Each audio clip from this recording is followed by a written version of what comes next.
So we're going to have a little bit of a story time. I have actually, honestly, for the last maybe month and a half, attempted to give you all this story time.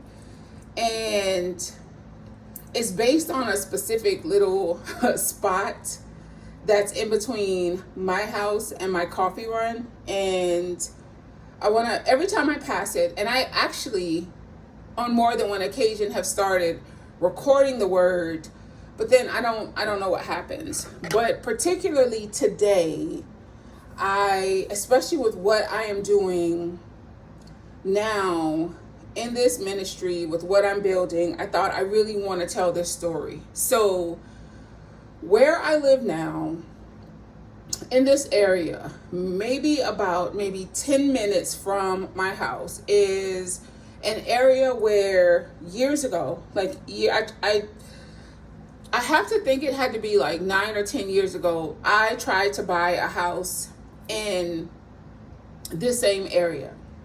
And the reason why it's so significant for me, and I'm actually going to tell you about that time. I'll start with telling you about that time. So that was a really kind of, I don't even know about that season. I don't know about that season. I had just gotten promoted, and it was a mixture of like just ups and downs, highs and lows, because I had gotten promoted and I was making a lot of money. I was dealing with a lot of stress. I was making a lot of big decisions. And the truth of the matter is, I didn't know it then because I didn't understand this part of our humanity and life and how it worked. But I was going through a lot in my body because I was going through a lot internally. I was doing, and here's the thing. 3 John and 2 says that we prosper and we be in good health. We be in good health even as our soul prospers, even as our soul, our mind, our will, and our emotions. I was not good in my mind. I was not good in my emotions. I was not good in my will. I thought I was. I thought, as far as I was concerned, I thought I was navigating through life in a really strong and powerful way. But I was not. I had made the decision to finally step out of this up and down thing I had been doing with the girl's dad for like as long as they have been alive, and they were in middle school, so that's at least 13 years. I had finally decided to with this kind of just knowingness that I had, and I wanted to step into new. I was getting ready. I had signed, I was signing on the house. I was moving out of one side of Atlanta, going to another side of Atlanta, and it was really important for me for the girls to be on that side. I wanted their middle school and high school career to be in the city. And no, my mother was completely against it. Their dad was against it. My mom thought it was too dangerous to be in the city. I went to a city school. I went to an inner city school, and racially and culturally, this was where I wanted my kids to be. And my mother did not approve. In fact, the day that the deal fell through, she said it was God. She was thanking God. So I was completely devastated and I was completely torn. And one of the reasons why, for me, right now in my life, I am so adamant about how we navigate through our desire is because of this. I believe that people in general, but particularly Christians, struggle with the word desire. There is a lot, people's moral compass, people's idea of right and wrong, good or bad is challenged just in the word desire. Even when you look at, there's something called a consciousness chart. Even when you look at it, the word desire is actually rather low on the chart. It's not where love and light and all of those things are. And the reason why is because desire indicates separation. Desire indicates lack. If I desire it, I don't have it. Desire is not something that resonates. When we desire something, we feel kind of burdened. We feel consumed. And somebody told me the breakdown of the word desire, and D is of, and sire is father. And I started to sit with desire of father, meaning that it wasn't something that I couldn't have, I wanted to have, I needed to have, but it was actually something that was meant for me. I started to sit with the word desire, even in the Bible, when Jesus is talking about how to go to God with what it is that you're praying for. He uses the word desire, whatsoever ye desire, not that thing that you need, not if it's God's will, desire. And in my life, and I'm telling you, I'm standing so firmly in this, and it could be a mandate, it could be my desire to see people walk in their desires, to see people live in their desires. And so when the deal fell through, I was devastated. I remember, like, my timeline was, I was prepared, like I was putting stuff on a U-Haul, preparing to go to this house. I had a coworker at the time that was willing to let me and the girls stay at her house. We were on some air mattresses in her living room while I scrambled to try to find an apartment. And this was not the first time I had a house deal. Something happened after that, but this was the first one. And I was devastated, right? And even when I moved over here, because again, my life was in so much kind of disarray, it didn't even land that I was living in a desire that I had from 10 years ago. It didn't even land for me. I've been talking to you all about this season of refining that I have been in the last year and a half.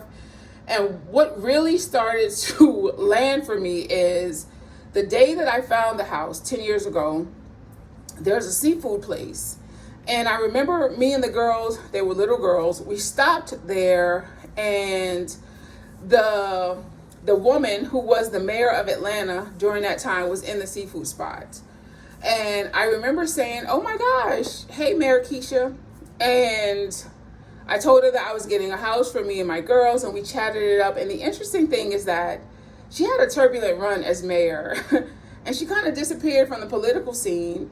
And now people are saying she's actually putting in a bid to run for governor. So that's so interesting. And it didn't really resonate for me. And I've been in this house now almost a year. And I wasn't trying to complete some full circle moment when I moved over here. Me being in this house, actually, this was not the house I came in this neighborhood to look at. This is a brand new neighborhood. As a matter of fact, they're actually building houses right now, even on my street. I went to look at another house in the back of the neighborhood, just happened to see this house. But when I tell you, even the siding on this house matches the siding of the other house from 10 years ago. That house from 10 years ago is about 10 minutes away from this house. But again, I wasn't trying to complete some full circle moment. I wasn't living in completing that desire, but I'm gonna tell you what I have been growing in day by day, and I've been doing it consistently.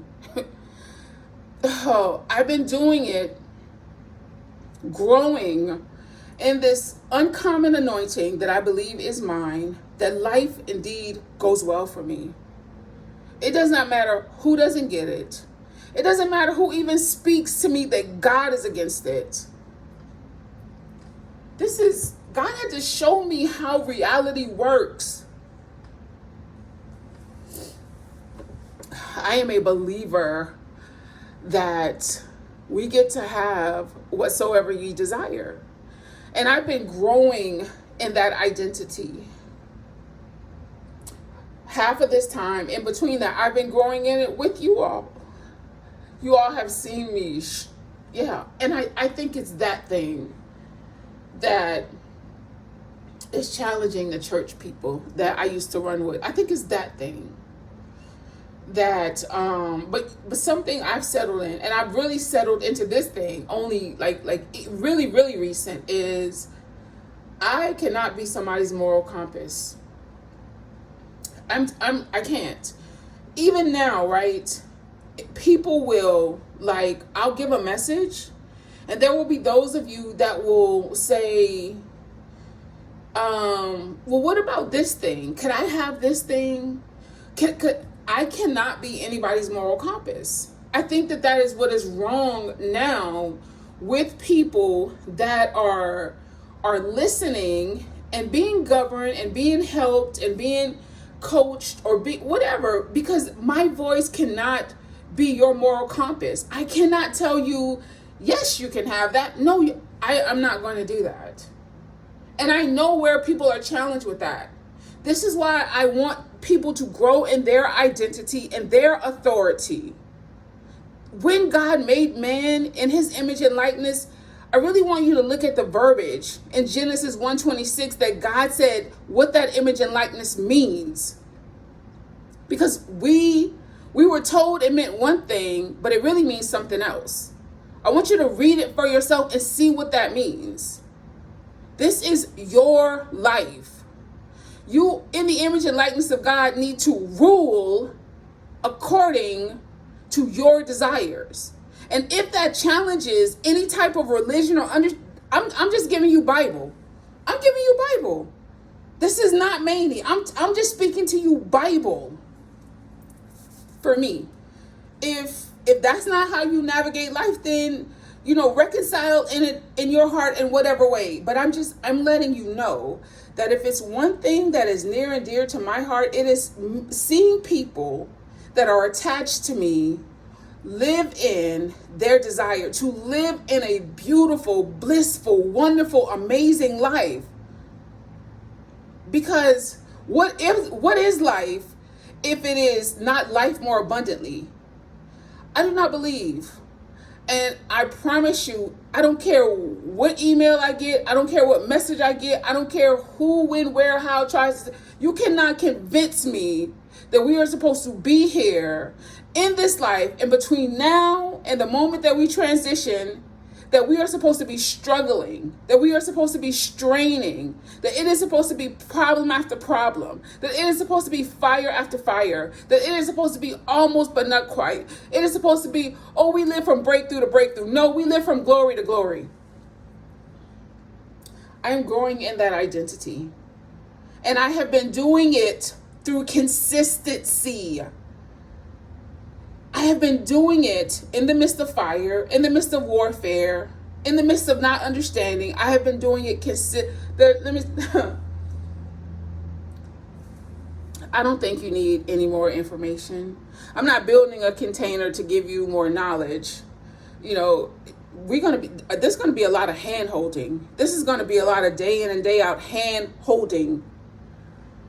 But it dawned on me, it is a little bit embarrassing that it really has just been in the last month and a half that I really just sat with the fact that I am living in a desire that goes past me just wanting this house a year ago. I was like, this is my area. I've wanted this area. This is where I was supposed to be. This is where I desired to be. And even again, I think but what I had been in with my family, I just didn't pay attention. And every time I would pass that and believe it or not, I have not been in that seafood place since that time. I don't know, I don't know. I'm not a huge seafood person anyway. My children are, and so I went in there to get some fish for them. And so anyway, I just believe in the power of consistency. I believe that we get to live the life that we desire. I do. I believe that. And I'm growing in that. And I was wanting to share this. I believe that consistency really can bulldoze through anything, any opposition, any fire. That's just what I believe. And I feel like to some degree, I have really tried to make it my mission to always teach that thing.